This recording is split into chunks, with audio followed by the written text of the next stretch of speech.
그리스도인에게 영적 훈련이 필요한 이유는 어디에 있습니까? 우리 자녀들에게도 필요하고 자녀들을 양육하는 우리 믿음의 부모들에게도 영적인 훈련이 필요한 이유가 분명히 있습니다. 영적인 훈련이 필요한 이유에 대해서 우리가 여러 이유들을 설명할 수 있는데, 저는 여러분들에게 아주 집중해서 하는 우리 영적 훈련 학교나 리더십 학교에서 헬린 아우엔의 스토리를 소개를 해드렸습니다.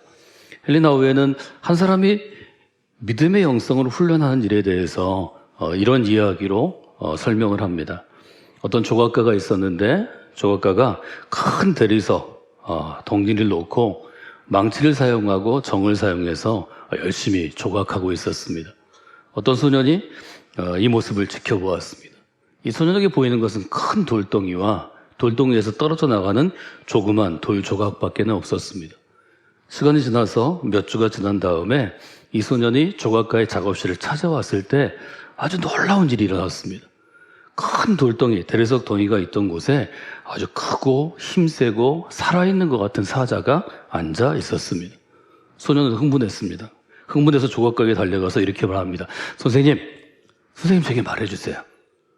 어떻게 큰 대리석 속에 사자가 있는 걸 아셨어요? 이 소년의 질문이 굉장히 중요하죠. 소년의 어린 눈으로 볼 때는 이 조각가가 대리석 속에 사자가 있는 것을 보고 그 모양대로, 그 선을 따라, 그 이미지대로 조각했다고 생각하는 거죠. 조각가가 이 소년을 보고 어떻게 대답해 줄까 이렇게 고민하다가 이렇게 대답해 줬다고 그럽니다. 내가 큰 돌덩이 안에 사자가 있는 것을 안 것은 그 대리석 속의 사자를 보기 전에 먼저 내 마음속의 사자를 보았기 때문이다. 내 마음속의 사자가 대리석 속의 사자를 알아본 것이다. 이건 이제 번역했기 때문에 조금 더 우리가 설명을 하거나 생각을 해야 되겠지만, 조각가는 먼저 자기 마음속에 사자의 모습, 사자의 이미지를 그렸고 그 마음속의 이미지를 대리석 속에 심고 그 대리석을 깎아내고 다듬었다는 거죠. 이 스토리를 통해서 헬린 아우엔이 이야기하는 것, 또 제가 이 스토리를 통해서 생각하게 된 것은 영적인 훈련이 어떤 것이냐 하는 거죠. 영적인 훈련은 어떤 것인가요? 예를 들어서 우리를 대리석 큰 덩이로 한번 보시면 좋을 것 같습니다.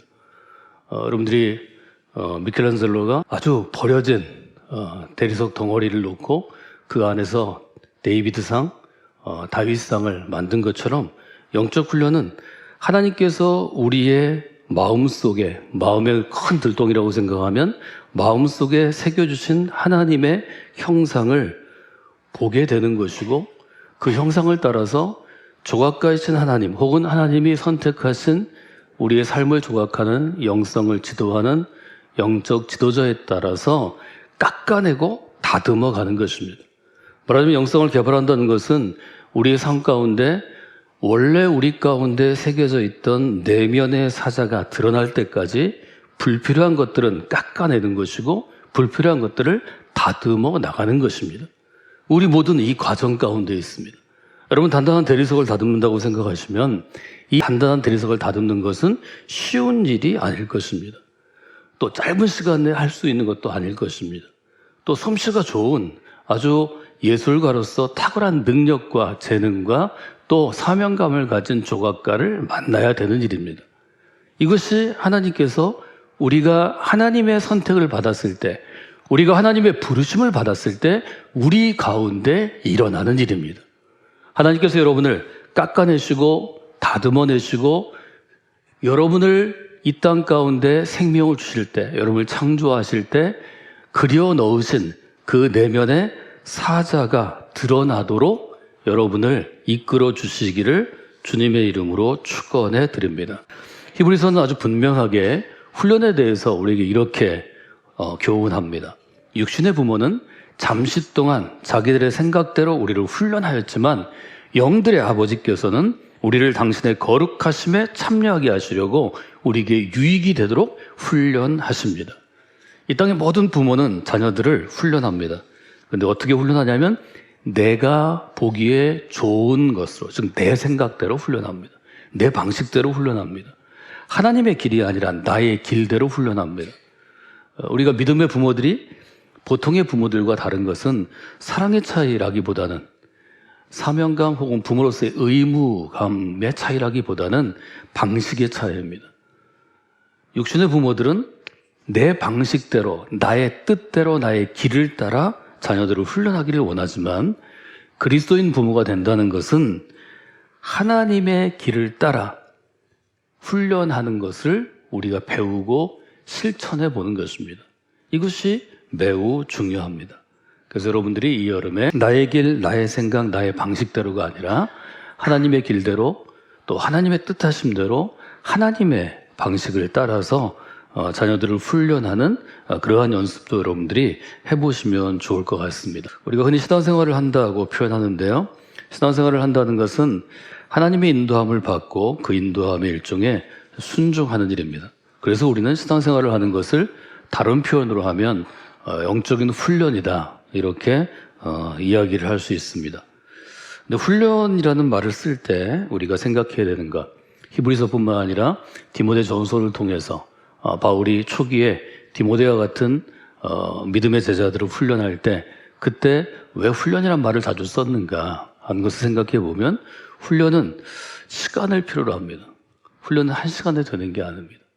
훈련은 하루에 이루어지지 않습니다. 훈련은 일주일에 되는 게 아닙니다.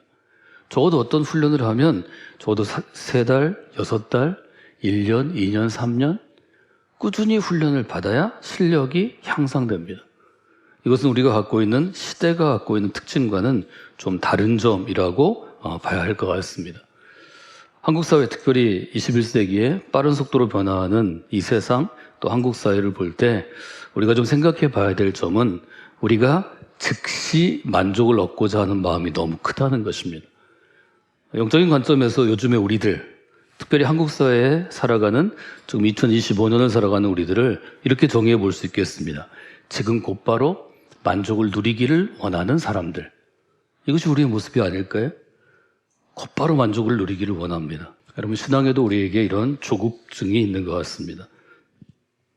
성경 안에서 우리가 또 실제로 우리의 삶을 돌아보면서 신앙생활은 즉시 만족할 수 있는 것이 아닙니다.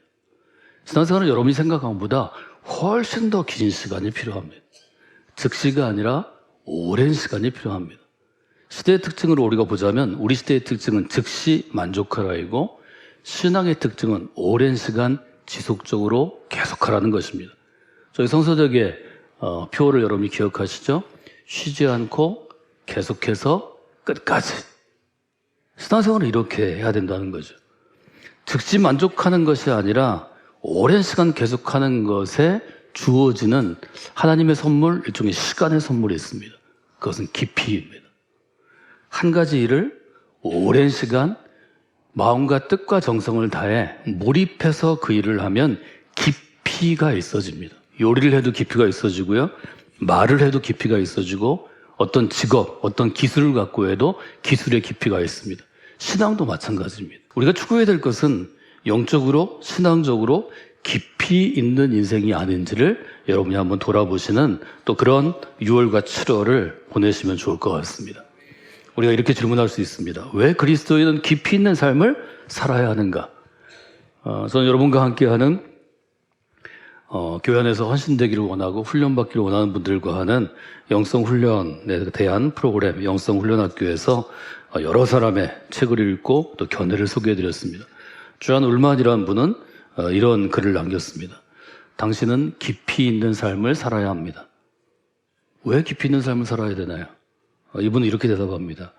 깊이 있는 삶을 살아갈 때 다른 사람들의 영혼을 이해할 수 있고 느낄 수 있기 때문입니다. 결국 신앙은 겉으로 얼굴만 보는 것으로 그치는 것이 아닙니다. 서로 만나서 차 한잔하고 밥을 먹고 또 우리 청소년부가 지난주에 했던 것처럼 교제하고 운동회를 하고 또 우리 찬양대에서 오늘 야외로 나가는 날인데요. 이런 교제에 머무르는 게 아닙니다. 결국 신앙생활은 내 안에 있는 마음과 생각과 영혼이 다른 사람 속에 있는 내면의 사자를 만나는 것입니다. 내 내면의 사자가 다른 사람의 내면의 사자를 만날 때 그때 영적인 역사가 일어납니다. 성경은 이것을 성령의 역사라고 부릅니다.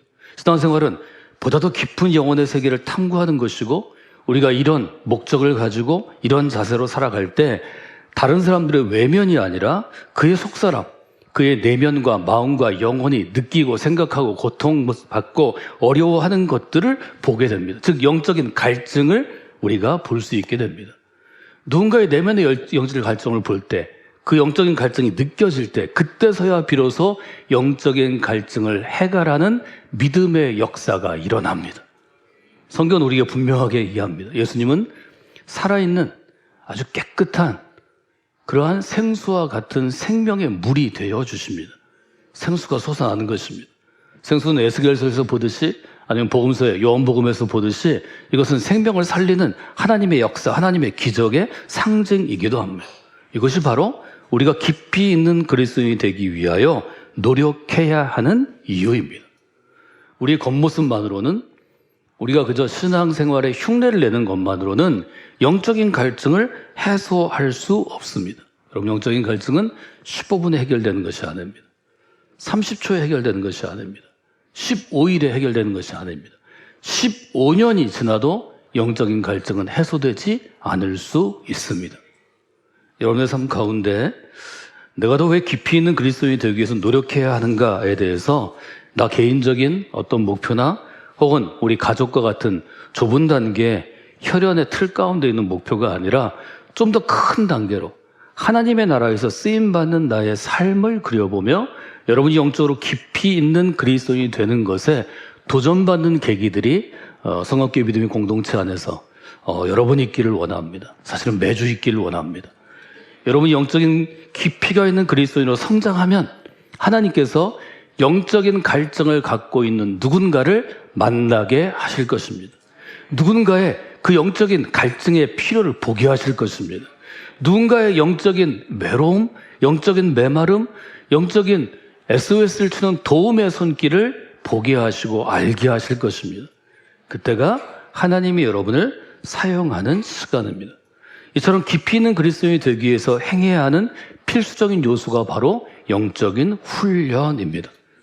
우리가 우리의 자녀들을 이 여름의 방학을 이용해서 영적인 사람으로 일어설 수 있도록, 도전받을 수 있도록, 쓰임받을 수 있도록 양육하고 훈련하고 깨우는 것은 바로 우리 세대뿐 아니라 우리 자녀 세대도 누군가는 영적으로 깊이 있는 그리스도인으로 서야 하기 때문입니다.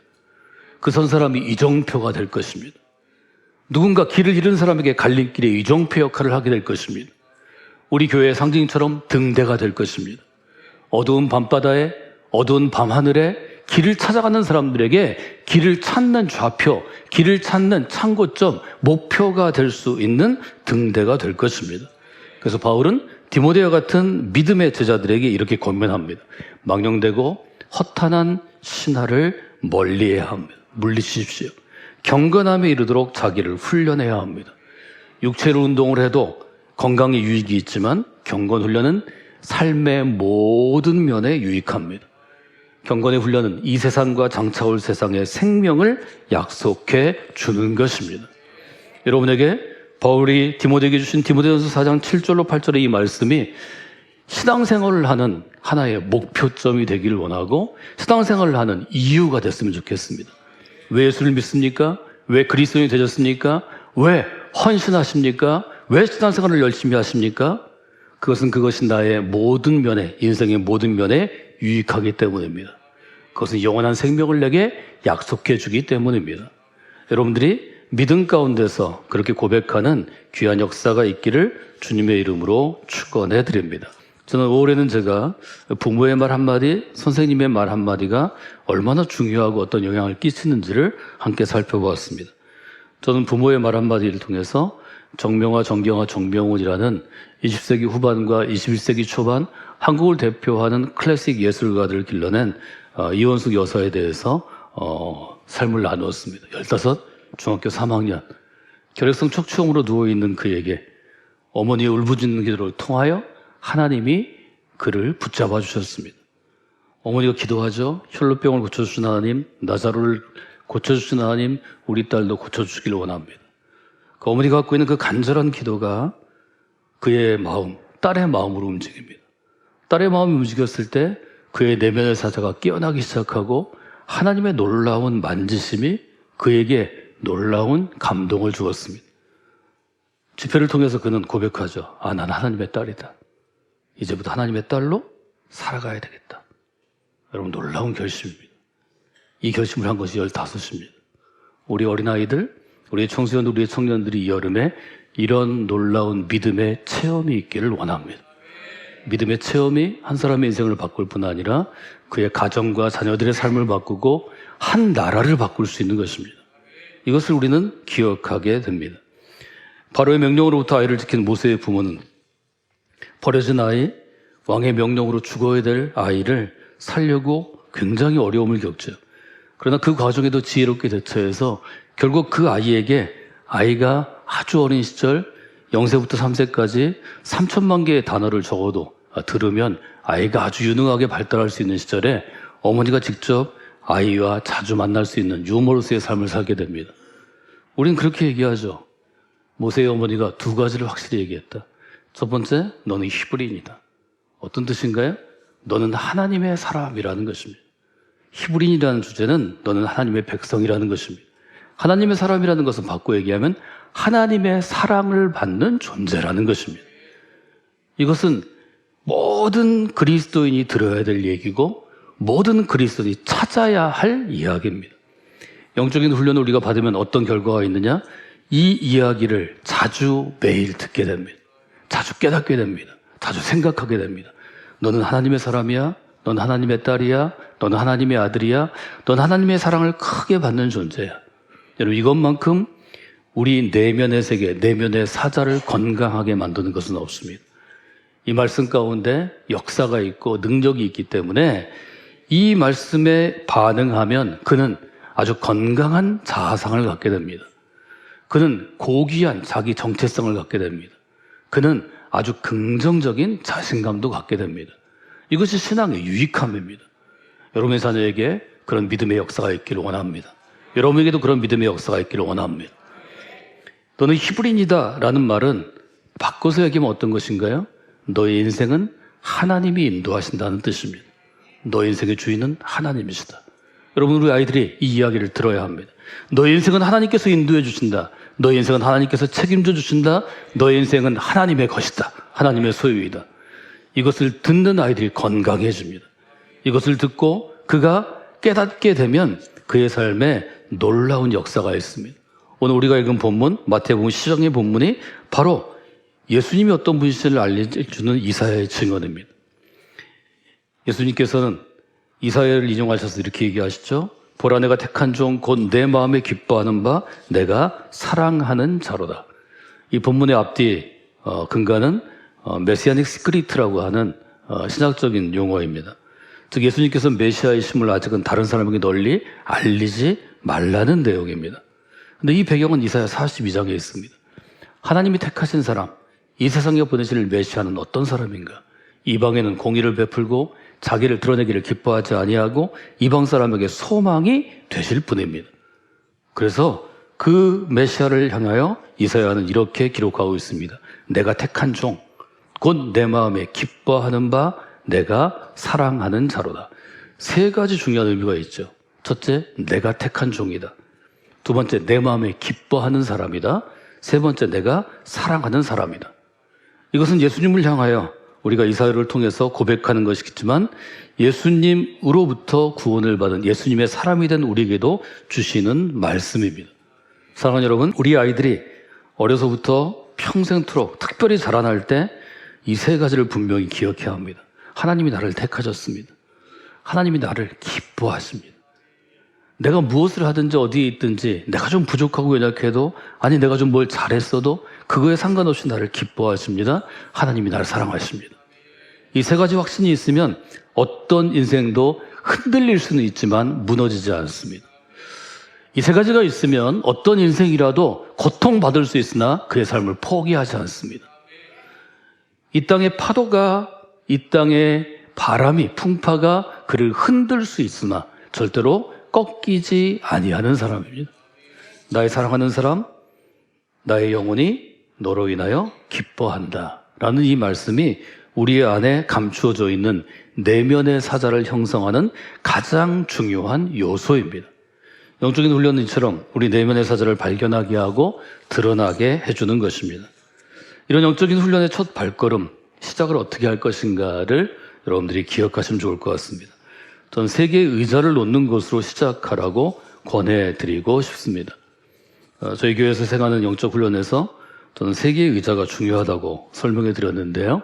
헨리 나우엔과 리처드 포스터의 영적 훈련에 대한 책을 읽으면서 우리가 이 부분을 나누었습니다. 여러분이 한번 이 세 개의 의자를 생각해 보시면 좋겠습니다. 첫 번째 의자는 나 홀로 앉는 의자입니다. 의자 하나는 내가 홀로 앉는 의자입니다. 이것은 나의 내면을 향해 서 있는 의자입니다. 우리는 홀로 앉아서 말을 하지 않고 침묵 가운데 독거를 통하여 홀로 있음을 통하여 나 자신을 보게 됩니다. 세상에서 어려운 사람들을 많이 만나고 또 내면에 하나님이 주신 형상, 내면의 사자가 건강하지 않은 사람들을 많이 만납니다. 이분들의 특징이 자기 자신을 잘 인정하지 않습니다. 자기 자신을 받아들이지 않습니다. 자기 자신을 미워하기도 합니다.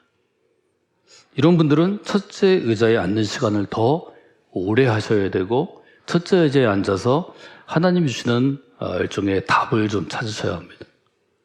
두 번째 의자는 하나님을 향한 의자입니다. 두 번째 의자는 의자 두 개를 생각하시면 좋을 것 같습니다. 의자가 두 개 놓여 있습니다. 한쪽에는 내가 앉아 있고 한쪽에는 하나님께서 계십니다. 이것은 하나님을 향하여 마주하는 의자입니다. 하나님을 바라보는 것입니다. 하나님은 어떤 분이신가? 하나님은 어떤 마음으로 나를 바라보시는가? 하나님은 지금 나를 향해서 어떤 얼굴 표정을 짓고 계신가? 그때 나는 너를 사랑한다. 너는 나의 큰 기쁨이 된다. 내가 너를 부른 거야. 이런 말씀을 여러분이 들으실 수 있습니다. 세 번째 의자는 공동체를 위한 의자라고 저는 이름을 붙였습니다. 이것은 일종의 교회 공동체 같은 신앙 공동체에서 여러분의 의자가 필요합니다. 상상할 때 여러분들이 가운데 원탁을 생각하시고 여기에 아주 여러 명이 둘러 앉았다고, 함께 앉았다고 생각하시면 좋을 것 같습니다. 공동체 안에 의자가 필요합니다. 여러분이 교회 안에 따로 있는 혼자 의자를 두는 것이 아니라 저희 교회가 예배실 여기 만들 때 제가 일부러 이렇게 원형으로 만들었는데요. 이것은 이 세 번째 의자를 좀 표현하기 위한 것입니다.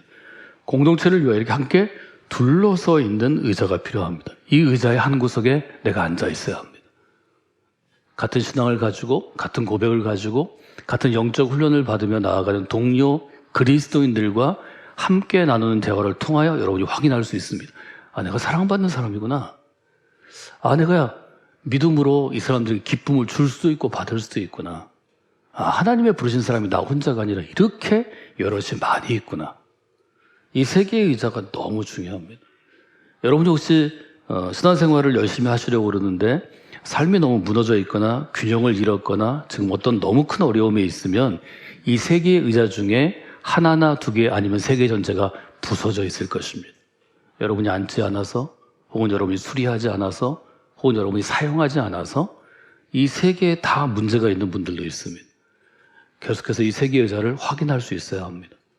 어린아이들에게도 청소년에게도 청년들에게도 그의 삶에서 이 세 개의 의자를 놓는 것이 영적인 훈련의 첫 걸음이고 그의 삶의 가장 큰 버팀목이 되어줍니다.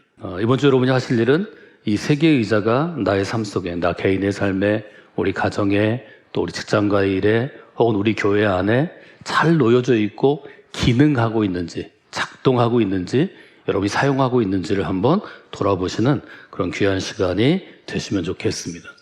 이 세 가지 의자가 아주 자기 기능을 잘하고 여러분들이 건강한 신앙인으로 영적인 훈련 가운데 성장하는 분들이 되기를 주님의 이름으로 축원해 드립니다.